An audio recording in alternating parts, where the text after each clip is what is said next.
And we arrived. Yeah, so here we are. We're outside of the Booze and Bars, probably first and definitely one of the largest. We find out that. yeah. I think you got right. I'm Yeah. not sure about the first one, but I think they were larger. We're gonna check. Yeah, but the Booze and Bars meadery on the outskirts of Seoul in South Korea. Beautiful area. Like area around it's very nice. It's a little bit industrial, but this few interesting thing with this meadry, which is we hope we're gonna show you, and the owner will tell us. Come on. Let's go.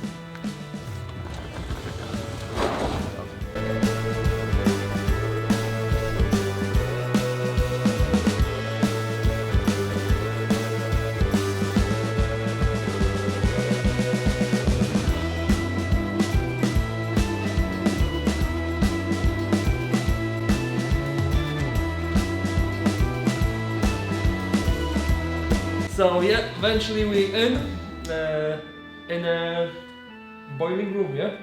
Well, ingredients processing room, yeah, and Okay. boiling room, yes. That's the owner, Kwan. Yeah.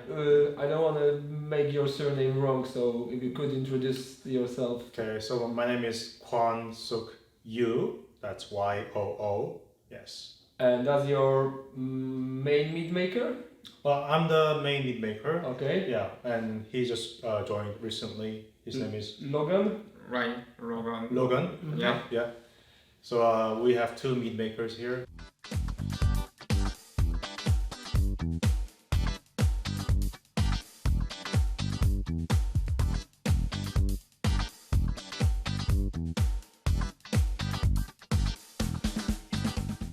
These are literally boiling pots, as you might want to say. So we have two pots that holds roughly 387 liters of water, which we usually mix with honey to make must.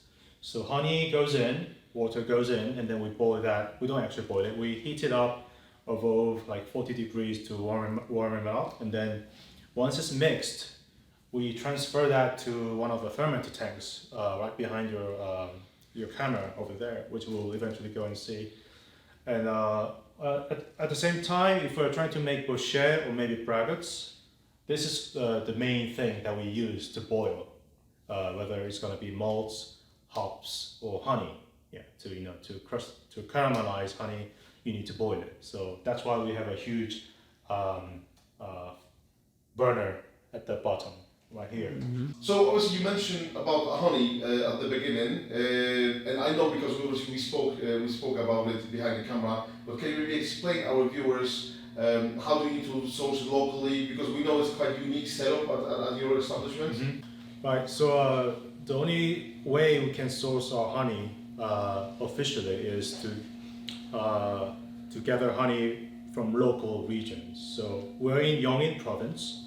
So any honey produced within the Yongin province or any other regions adjacent to Yongin is all accepted. So that's the only thing that we need to keep up with our liquor making license. So to do so, we have our own beekeeper in our company. He's also a board member. So he is responsible for producing honey within Yongin province. He's living quite next to us, not too far away. So those the two type of honey that we regularly use. One is just wildflower honey. It just has any wildflower honey that's produced every year throughout the year, and also false acacia honey. Nearly 70% of all honey produced in Korea are false acacia honey because due to the environment and climate as well. So those two honeys are the dominant honeys that we mainly use. What kind of honey is most popular in South Korea? I would say I'm not saying this in terms of quantity, as in production wise, but one of the special occasions are the cherry blossom seasons in April. Like the Japanese have sakura, the pink petals flying away. And we also have that in Korea. So I think one of the unique honeys you can get in Korea of cherry blossom honey.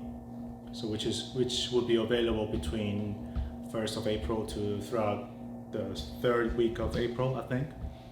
And the reason why I say it's unique is because the taste is quite similar to acacia honey, but the occasions, the marketing reasons, I think it's one of the honeys that it's worth investing in South Korea. So question to you, Logan. How many meadries is in South Korea?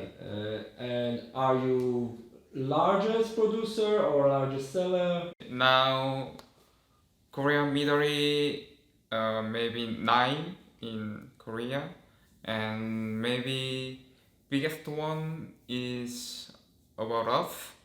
Yeah, I think we are the biggest one meadry in Korea. Yeah. How many liters of mead you produce per year? We make 50,000 barrel per year. That's Yeah. 50,000 bottles per year. Yeah, 50,000. Yeah. No, that's good. Decent.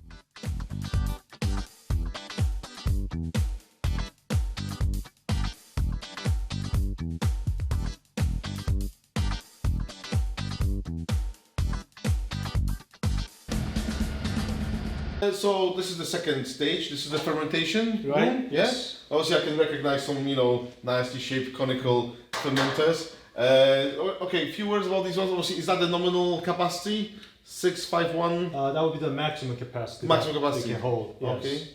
And is that the date of when it was like legalized? Or Legalized, okay. inspected. Yes. Yes, That's yes, right. I read Korean, absolutely. That's like gom, komchong, 년, nyon, 월, 일. Month. and komchong, date. nyon, wolin. Yeah. Years, month, and date. Oh, yeah, of course, Yeah. absolutely. Yeah. Yeah. And this is like capacity. Capacity. 용량. What types of meat you actually producing right now? Is there like a portfolio you've got, which you produce on a regular basis, or is it maybe some specials, only like seasonal things? Right. Just a few words about. So you just mentioned our 3 categories. We make regular lines, specialized lines, and seasonal lines. Okay. Okay. Yeah. So for the regular lines, we only use the honey that we can regularly collect throughout the year, which is responsible for our main cash flow, right? Okay. So So that's your traditional dry. traditional dry. No, sorry, traditional semi-dry. Okay. Yeah. Shijak. Shijak. Shijak. Yeah, we make that once 2 months, I think. Every 2 months. Every a 2 batch. months. Yeah. we So make is it that. every 2 months a batch like that? Yeah. One it's ferment like that. produced. Okay. Yeah, and that roughly gives us about like 700 bottles of shijak. Yeah. So shijak is it's a sparkly. It's like a peddling sparkly traditional. We had obviously a chance to drink it previously, and it's really nice. It's like a semi-dry, maybe semi-sweet, but it's still got a lot of honey character, and it's got like nice carbonation to it. Really like your signature. Very good. Thank you very much. Yeah. So yeah. that's the shijak. So the first one would be shijak. The second regular line would be bracket. Bracket. So in order to keep our license below anything but beer, to keep our other drinks like specified here, we need to have the malt contents below 10% from whole fermentable sugar. So 90% comes from honey, 10% or below comes from malt. So we've got shijak, we've got a bracket, Yeah. and then what's the other? So now we move on. Oh wait, actually, we've just added one more line for regular production, which is boucher. Bosche, Yeah. okay. So Bosche, again, as you probably know, it's a caramelized honey. Before the fermentation, the honey is caramelized, and then water is being added, and that's fermenting, which gives obviously the more like caramel notes. Caramel, Yeah. marshmallowy, toffee flavor. Okay, so Yeah. Bosche, now. So we have three regulars, and then we move on to specialized recipe and then seasonal. So seasonal is all about the fruits mainly. So we get many different fruits throughout the year, which is seasonal. Like in the spring, you get strawberries. Summer, you get like, I don't know, pears and grapes all throughout this autumn. And then in winter, you get something else. So every seasons we gather what's available on the market, and then we use that to make mead, which hence we call it seasonal mead.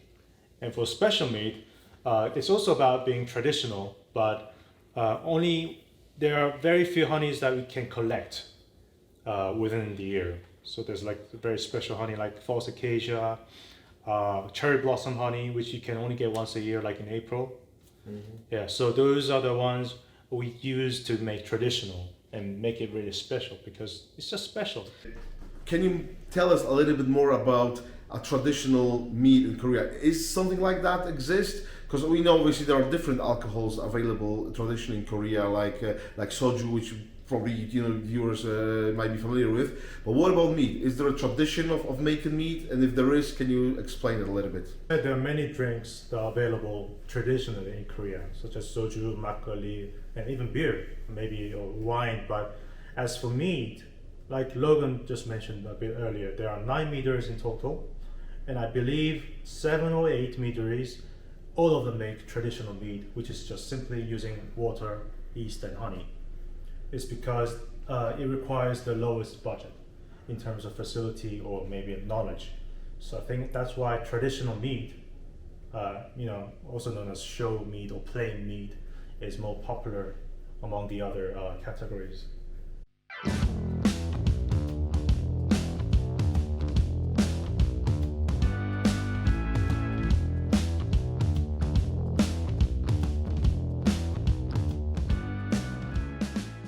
What's the real history of mead in South Korea? Well, officially there hasn't been any mead that was produced. I believe the first mead that ever was produced was in 2011. But during Joseon Dynasty, which is like between 15th to 16th century, there was a doctor called Hojun, which he wrote down some of his recipe in his book journals about liquors involving with honey.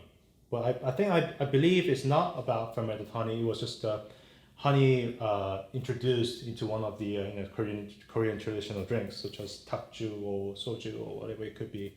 So I think the first ever honey related drinks was back then, and then when coming back to modern days, back in 2011.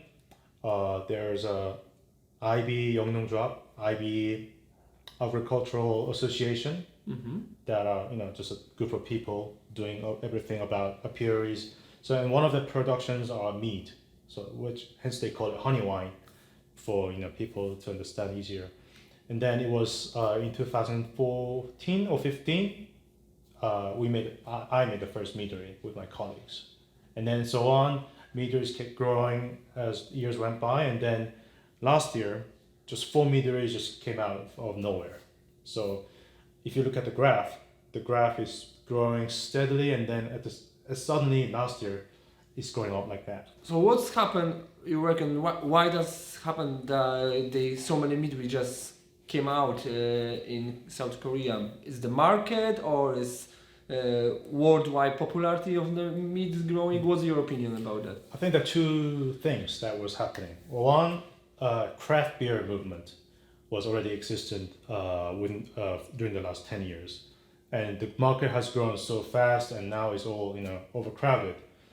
A lot of people would charge around 5,000, 6,000 won per cup of craft beer, where it used to be like around how many dollars? Dollars, I say like $8, $9, $10 per pint.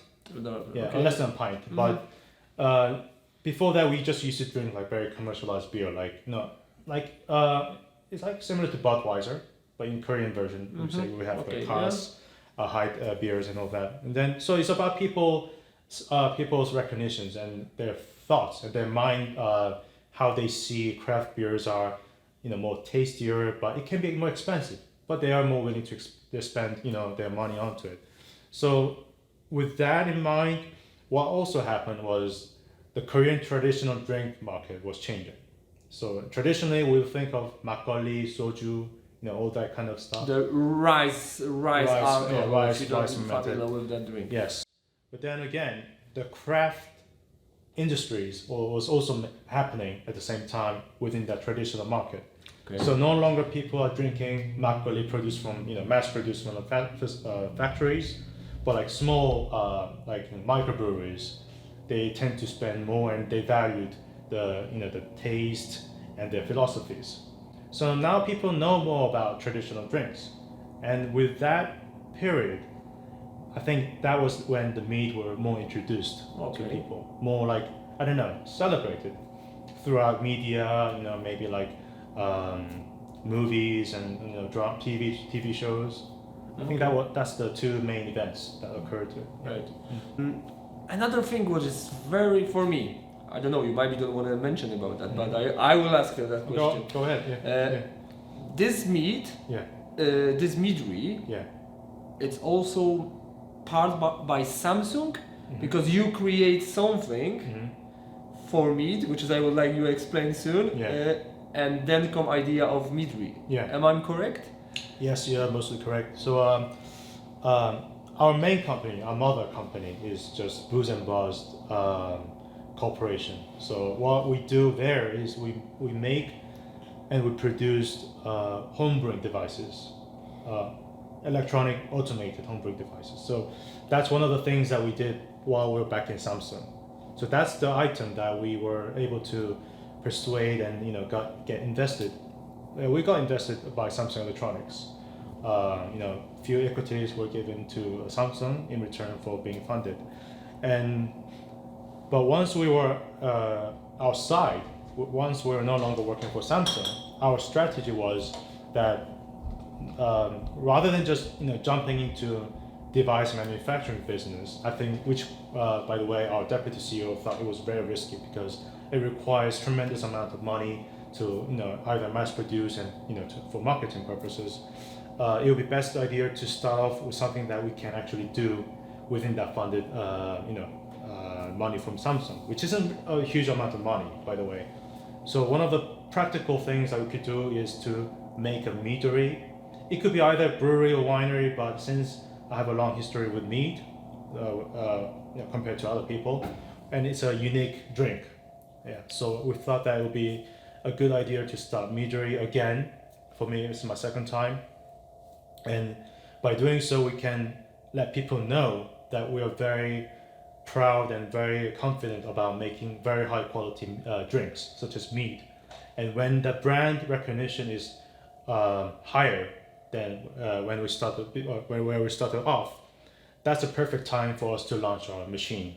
All right. So people will know, those people who make fine meads, now they launched a device that you can make mead at home. And you can start making your own at home. Exactly. That's very unusual, but very smart thinking. I think so too, how you can do it. So yes, educate people by show them good product, and then teach people how to make it.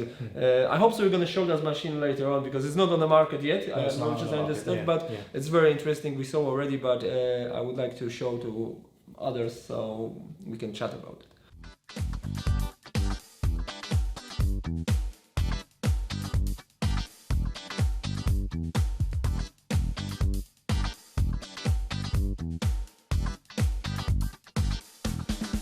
Obviously, it's not a huge meadery, but believe me, we've been in smallers. We've been in like really tiny one.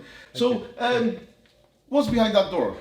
Behind the door is where you don't want to go in without any warm clothes. It's a fridging room. Okay, so also known as aging room.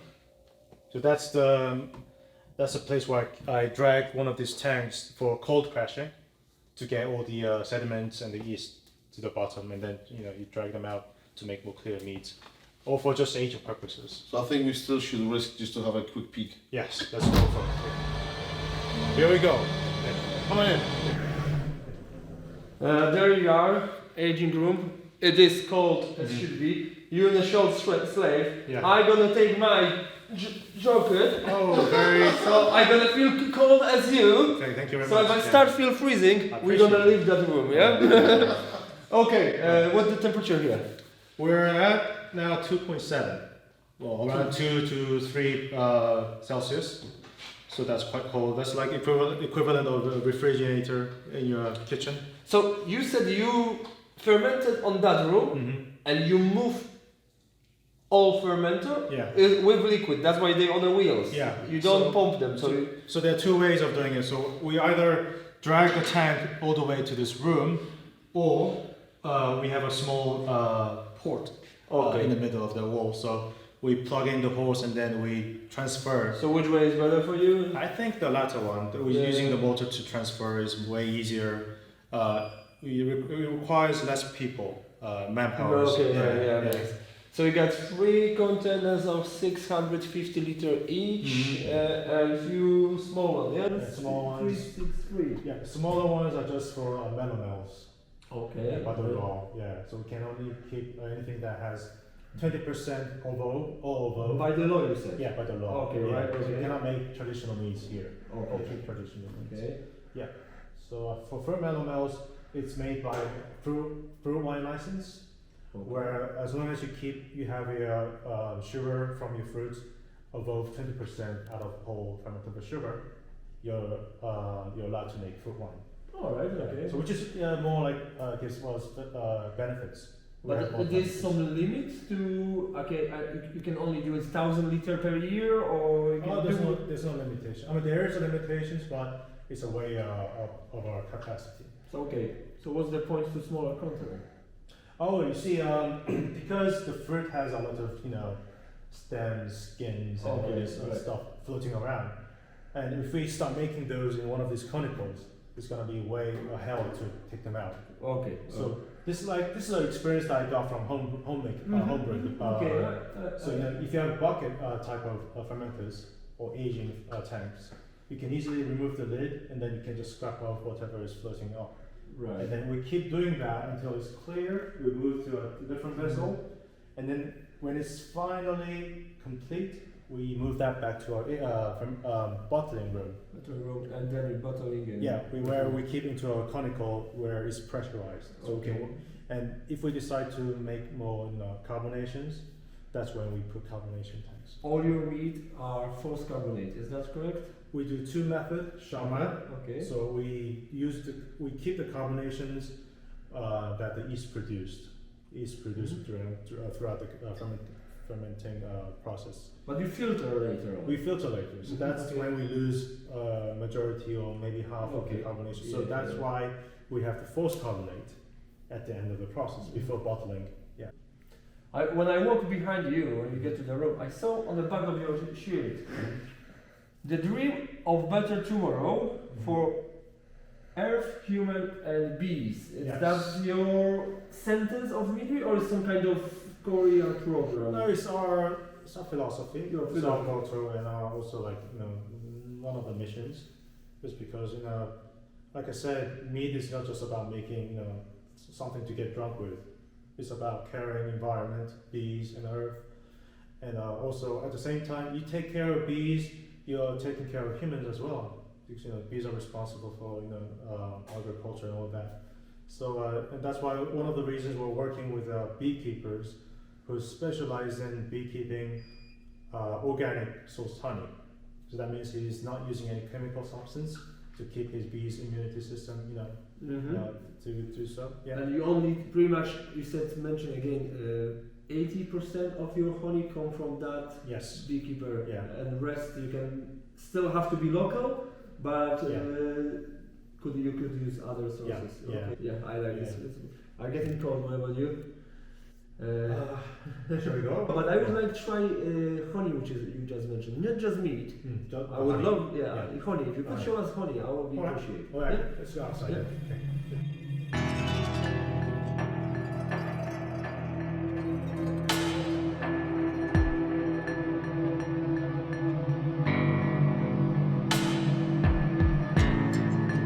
So we got false acacia. Yeah, the white one here. The light one, yeah.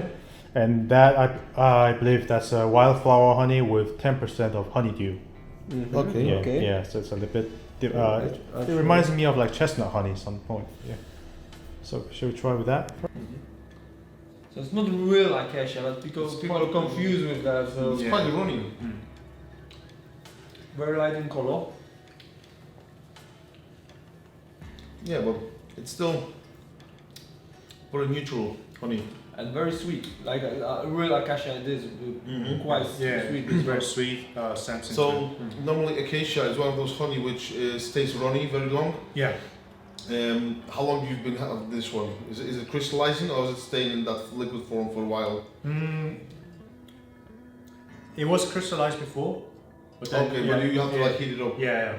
Okay. So that honey you use for your meat with extra ingredients. Yes, for like high tier Yeah. products such as piments or just But traditional. the thing is, it is quite neutral, and the fruit will then obviously brings some more flavor. Yeah. Where the honey itself will probably just disappear. Yeah. So not to double dip, I'm just going to use the second, Yeah. the back end of the spoon. So So this is the one with the honeydews. Yeah. wildflower with honey, Yeah. quite dark, Yeah. still runny, No, Any- not quite darker. But darker. Yeah, but on the dark side. Ooh, acidity. Sour, yeah, very sour, yeah. Oh, nice acidity to And it. then mentally a little bit like. Wow. Mental. Yeah, like a little bit mentally, yeah. Very interesting. Yeah. So normally I wouldn't expect that from just regular wildflower honey you get from the market. It's just sweet, no acidic. But Yeah, this but one here, But it is. Yeah. it's different. So this is the beauty of the honey, right? You can have, honey as a bee product, but just depending on which pollen, which flower they were feeding, the bee were feeding, you're gonna get so much different variety of flavors. Yeah. I mean, I like this one a lot, Really? Yeah, with the bit of acidity. Right. So So this one going to which meat? Shijak. Shijak. Yeah. Okay. Share with that. Yeah. Brilliant. No? Great. Yeah, thank you very much for that. No problem. Yeah. Let's thank move. you. Yeah.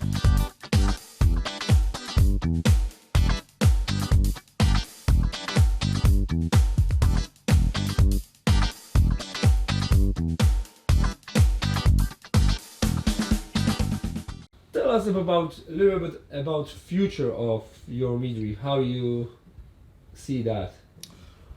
Well, our future of our meadery, I would guess that the only way to expand meat industry in Korea is to make people to know more about meat, and to do so, at the moment we're just making the higher end products, such as the ones that we have in our right here, But in the future, we're going to take this into mass-produced products, such as in cans, session meats. So we're going to do that in a separate factory.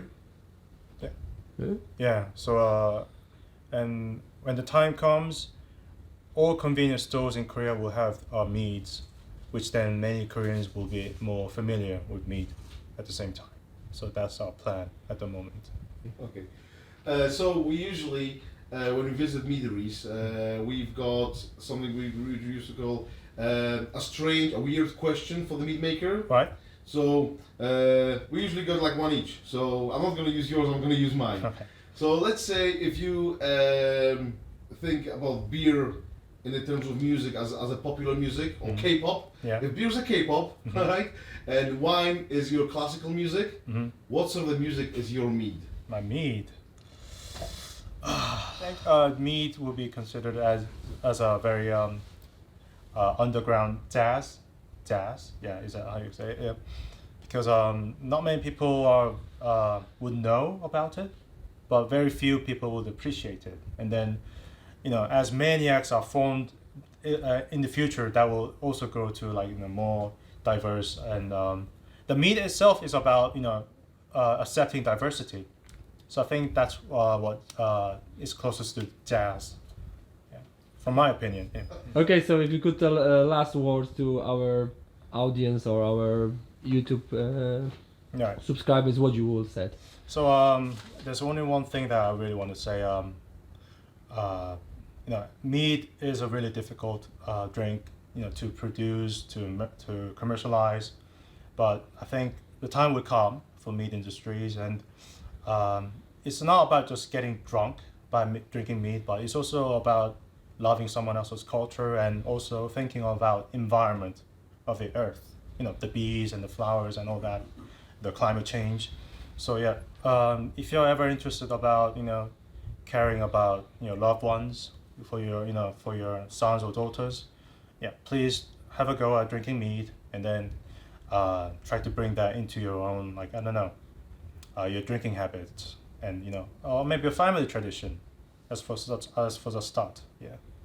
Yeah, thank you very much.